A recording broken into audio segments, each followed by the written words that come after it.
नमस्कार, मैं Anirudh Kumar Sudhanshu talking news के इस एपिसोड में आपका स्वागत करता हूं। दिल्ली विश्वविद्यालय के चुनाव 26 नवंबर को होने हैं और आज हमारे साथ बात करने के लिए हमारे साथ मौजूद हैं डॉक्टर ए.के. भागी, जो कि एनडीटीएफ के प्रेसिडेंट के उम्मीदवार हैं। आपका बहुत स्वागत है हमारे इस एपिसोड में। नमस्कार। मेंबर रहते हुए आपने इस चीज़ को बढ़ावा नहीं दिया, ऐसा कहा जाता है आपको लेकर के। जब आप देखिए, कुछ लोगों की कहने की आदत हो सकती है, क्योंकि मैं सिर्फ उतनी बात कहता हूँ जितनी से ज़्यादा मैं कर सकता हूँ या हमारा संगठन कर सकता है। हम उन लोगों में से नहीं हैं जो कहते बहुत बड़ा बड़ा हैं, करते बिल्कुल नहीं है, ये तो उसके विपरीत कर देते हैं। तो बात यह है कि मैं उतना ही संतुलित होकर के बोलता हूँ जितना हम लोग कर सकते हैं, क्योंकि देखिए, किसी की अंदर आशाएं पैदा करना और उन आशाओं को फिर पूरा ना करना, ये ज़्यादा बड़ा क्राइम है than not sometimes doing things. उसको धोखा देना, ये धोखा देने वाली पॉलिटिक्स और झूठ की पॉलिटिक्स में हम लोग बिलीव नहीं करते। सर, एनडीटीएफ को लेकर के फिलहाल जो भी विचार हैं उस पर संदेह किए जा रहे हैं कि आप सरकार से आंशिक रूप से जुड़े हुए हैं और जब आप जीत जाएंगे तो सरकार की नीतियों का समर्थन करेंगे, बल्कि शिक्षकों के हित में आने वाली नीतियों का समर्थन नहीं कर पाएंगे। देखिए, मैं तो इसके बारे में आप सारे अपने शिक्षक साथियों की जजमेंट पे छोड़ता हूँ। 2014 से ये केंद्र में सरकार है।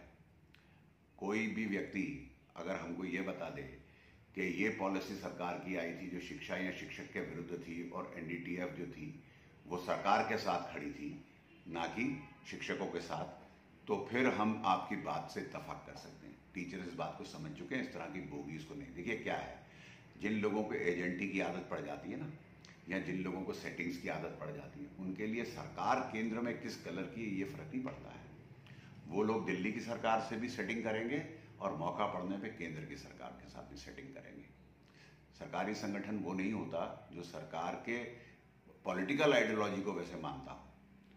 तो उस हिसाब से तो कोई व्यक्ति जो आम आदमी पार्टी का होगा या कोई व्यक्ति उसका समर्थक होगा, तो क्या वो शिक्षकों का दुश्मन होगा या सिर्फ उसकी पॉलिसी को अंधा? देखिए, हर टीचर एक इन्फॉर्म्ड सिटीजन भी है भारत का। वो भारत के राष्ट्र का एक, जो हमारे स्टूडेंट्स हैं उसके भाग्य विधाता तो क्या बड़ा हो जाएगा, लेकिन उसको राह दिखाने वाला तो है ना। तो इस तरह से किसी भी शिक्षक संगठन को उस पर इस तरह का चार्ज लगाना या इस तरह की बात करना, जो लोग करते हैं वो उनकी अपनी मानसिकता को शो करता है। और मुझे लगता है कि उन लोगों को अपने गिरबान में झांकना चाहिए। वो तो वाइस चांसलर तक से सुना है कि सेटिंग कर जाते हैं, और वो तो सुना है कि छोटी छोटी चीज़ों के लिए आम आदमी पार्टी से सेटिंग कर जाते हैं। तो ऐसे लोग, जिन लोगों ने खुद अपने चरित्र में इन चीज़ों को नहीं ढाला, वो दूसरों पे कम से कम कमेंट ऐसा ना करें। शिक्षक साथी सब समझते हैं और हम शिक्षा और शिक्षक के साथ खड़े हैं। डूटा एक ऐसा ऑर्गेनाइजेशन है जो शिक्षा और शिक्षक के लिए खड़ा है। वो किसी पॉलिटिकल आइडियोलॉजी के लिए नहीं खड़ा, बल्कि इसके विपरीत मैं कई उदाहरण आपको दे सकता हूँ जहाँ पर जो करंट डूटा के ऑफिस बेयरर्स हैं, उन्होंने अपनी पॉलिटिकल आइडियोलॉजी को बचाने के लिए या उसको बढ़ावा देने के लिए डूटा के मंच का दुरुपयोग किया। एक सिर्फ एग्जाम्पल, लोग कहते हैं कि हम वुमेन डिग्निटी पे काम करते हैं, ऐसा क्लेम करते हैं, जबकि उसके विपरीत कई बार जेएनयू में कई घटनाएं हुई, उसके ऊपर रेजोल्यूशन पास किया। परंतु वंदना मिश्रा, हमारी अपनी साथी, जो मोतीलाल नेहरू कॉलेज में पॉलिटिकल साइंस पढ़ाती, जेएनयू में गई और जब उनको घंटों तक घेराव किया गया, उनके ऊपर डिस्कशन तक करने के लिए करंट ऑफिस बेयरर्स ने मना कर दिया, रेजोल्यूशन तो पास करने की बात दूर की है। तो ये सब इस तरह से नहीं चलता है। हमको अगर शिक्षक के साथ खड़ा होना है, शिक्षा व्यवस्था के साथ खड़ा होना है और ये देखना है कि सब चीज़ें ठीक से चलें सुचारू रूप से, तो हमें समान तरीके से सभी उन शक्तियों को देखना पड़ेगा जो हमारे विरुद्ध काम कर रही है। तो केवल हम पॉलिटिकल लाइंस पे तो करते हैं या पॉलिटिकल नहीं करते, ये तो टीचर्स की जजमेंट पे हम छोड़ते हैं। प्रमोशन का मुद्दा है। कहा जा रहा है कि आपने स्मूथ काम किया, लेकिन दूसरी पार्टियां कह रही हैं कि सिर्फ ये आपका स्टेक नहीं है बल्कि उनके बरसों का मेहनत है। नहीं, मैं तो मानता हूँ। ये मैं किसी का, मैंने कभी भी इस चीज़ को ये नहीं कहा, चाहे प्रमोशन हो या पेंशन हो या कोई भी मुद्दा हो, मैंने कभी क्लेम नहीं किया। मैंने मुंह से, आपने कभी सुना नहीं होगा कि मैंने कहा कि मैंने कर दिया है। सबने मिलजुल के किया है और आगे भी हम सब मिलजुल के करेंगे। परंतु जब मैं कहता हूं कि सबने मिलजुल के किया है, उसमें शिक्षकों का रोल है, तो मैं ये कतई नहीं कह रहा कि प्रेजेंट ऑफिस बेयर्स का रोल है उसमें। उनका रोल इसमें, मैं डंके की चोट पे कह रहा हूँ, नेगेटिव रहा है।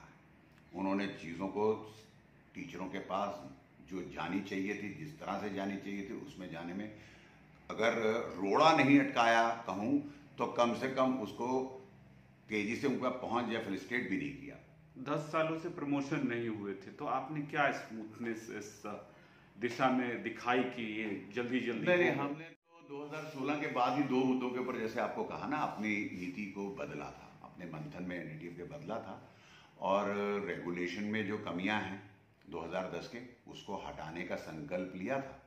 और हमने बिल्कुल 1.5 पेज का एक पेपर बनाया था कि क्या वजह हैं जिनकी वजह से प्रमोशंस रुके हुए हैं। क्योंकि केवल एक एपीआई पीबीएस वजह नहीं थी दिल्ली विश्वविद्यालय में। एपीआई पीबीएस तो कई और विश्वविद्यालयों में भी था, लेकिन वहां तो एक समय के बाद में फिर भी टूटी फूटी प्रमोशन तो हो रही थी ना। तो यहाँ ना होने के कारण बिल्कुल केंद्रीयकरण, कॉलेजेस की हर फाइल को यूनिवर्सिटी में लाके पटक देना, कॉलेज के मुद्दों के ऊपर यूनिवर्सिटी की तरफ से बिल्कुल ध्यान ना देना, और ओसीआरसी मतलब ओरिएंटेशन रिफ्रेशर कोर्स की डेट के अंदर रिलैक्सेशन ना होना, एडहॉक एक्सपीरियंस काउंट उसकी कोई रिकॉग्निशन ना हो पाना, क्योंकि 2014 के ऑडिट ऑब्जेक्शन के बाद तो zero year ad hoc experience count होने की स्थिति आ गई थी। तो उन सबको हमने सही तरीके से लिखा, पहले पहचाना, उसको रेगुलेशंस के माध्यम से, और बाकी बचे यहाँ पर विश्वविद्यालय में प्रशासनिक तरीकों में, उसमें सुधार ला करके, और फिर इस पूरे प्रोसेस को चलाया, मदद करवाया चलाने में, और सारे एक इकोसिस्टम को भी तैयार करने में मदद किया। प्रोफेसर्स के साथ मिलके, प्रिंसिपल्स के साथ मिलके वार्तालाप किया, उनको समझाया कि लोगों के बहुत सामने समय से ये उनका राइट जो था वो उनको नहीं मिला है, तो आप लोगों को सबको एक दूसरे का सहयोग करना चाहिए, सहायता करना चाहिए। तो ये सब फिर संभव हो सका, और आपने देखा 1 साल के अंदर इस काम को हमने कर लिया। और मैं कह रहा हूँ कि इसी मैकेनिज्म से बिल आए, बहुत अच्छा, उसके लिए हम पूरी तरह से कोशिश करेंगे रेगुलराइजेशन की। सर, एनोमली कमेटी है, उसमें क्या बाध्यताएं थी जो प्रमोशन को रोक रही थी? एनोमली कमेटी की तो अभी रिपोर्ट अभी फाइनल तो आनी है, 1-2 चीज़ें उसमें से अभी तक डिक्लेयर हुई हैं जी। अभी आने वाले वक्त में और बड़ी सुखद उसमें कई चीज़ें आने वाली नहीं, उसमें सबसे बाधा आपको क्या लग रही थी? जो उसमें उस समय से जो आपने रेगुलेशन से हटाया, उसके अंदर आप देखिए सबसे चीज़ जो बड़ी थी ना, वो थी डिसेंट्रलाइजेशन प्रोसेस का नहीं हुआ था।